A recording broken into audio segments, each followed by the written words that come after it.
BJP के प्रवक्ता संबित पात्रा इस वक्त क्या कुछ कह रहे हैं, सीधे आपको दिखाते हैं। वर्चुअल रैली समाप्त हो गई होगी। जरा दो टूक प्यार भरी बातें G23 वालों से कर ले। बहुत टमाटर से मारा आपने कपिल सिब्बल जी को, थोड़ा सा बुला करके प्यार से चाय पिला दे। अभी हमने टेलीविजन चैनलों के माध्यम से देखा है, सचिन पायलट और गहलोत जी के बीच में सब कुछ ठीक नहीं है। उन दोनों को बैठाकर भी जरा प्यार की भाषा का प्रयोग करवाएं। वहां छत्तीसगढ़ में भी भूपेंद्र बघेल और सिंहदेव जी के बीच में सब कुछ ठीक नहीं चल रहा है, वहां भी प्यार फैलाएं। और सुबह सुबह ही आज हमने देखा नवजोत सिंह सिद्धू जी फिर से चन्नी जी के ऊपर हमला कर रहे थे, वहां भी प्यार की आवश्यकता है। मुझे लगता है राहुल जी, हिंदू धर्म पे हमला छोड़ करके आप अपने पार्टी के अंदर प्यार फैलाने की कोशिश करें। जहां तक हिंदू धर्म के खिलाफ बयानबाजी करने का जो ये सिलसिला कांग्रेस पार्टी में है, हमें पता है आपका पूरा परिवार, ये गांधी परिवार, हिंदू धर्म को चाहता नहीं। You have a pathological hatred against Hinduism. पर ईश्वर के लिए, राम के लिए कम से कम उसे प्रदर्शित तो ना करें, कम से कम घृणा फैलाएं तो नहीं। और अंत में मैं सिर्फ इतना ही कहूंगा, ये रोज रोज जो आप राहुल जी सावरकर जी के खिलाफ जहर उगल रहे हैं, गांधी वर्सेस सावरकर करने की कोशिश कर रहे हैं, महान विभूतियों को विभक्त मत करिए, उन्हें भिन्न भिन्न करके मत देखिए। इन महान विभूतियों ने हमारे देश को स्वतंत्रता दिलाई।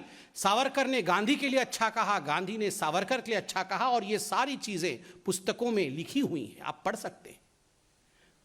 मुझे कष्ट होता है, आप महाविकास आघाड़ी उस सरकार के हिस्से में हैं, महाराष्ट्र में आपकी सरकार है, और सावरकर जैसे हिंदुस्तान के गौरव के ऊपर, एक मराठी मानुस के ऊपर, जिस मराठी मानुस ने पूरे हिंदुस्तान में अपने ओज के कारण, अपने वीरता के कारण नाम कमाया है, आप उस मराठी मानुस पर रोज हमला करते हैं।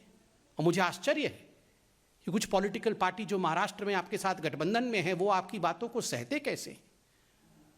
इनसे सवाल क्यों नहीं करते हैं राहुल गांधी से? आज सिर्फ इतना ही कहना था।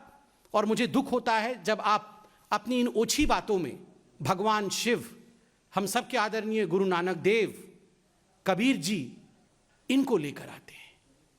आपका यह कहना कि भगवान शिव हमारे विचारधारा को मानते थे,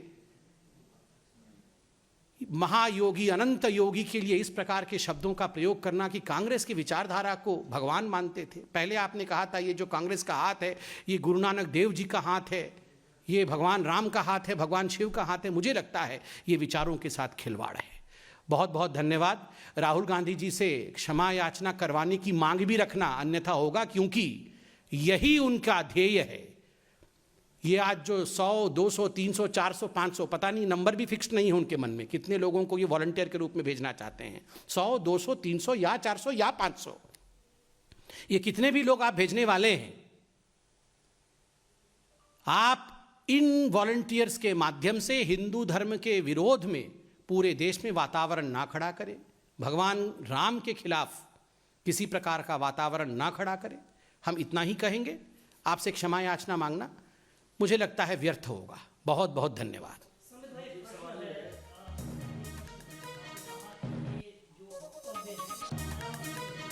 तो बीजेपी के प्रवक्ता संबित पात्रा को आप सुन रहे हैं, जिन्होंने सीधा सवाल राहुल गांधी पर, कांग्रेस पार्टी पर खड़ा किया है। हाल ही के कांग्रेस के नेताओं के बयान पर, राहुल गांधी के बयान पर सीधा आरोप राहुल गांधी पर, उन्होंने हिंदू धर्म का अपमान किया है।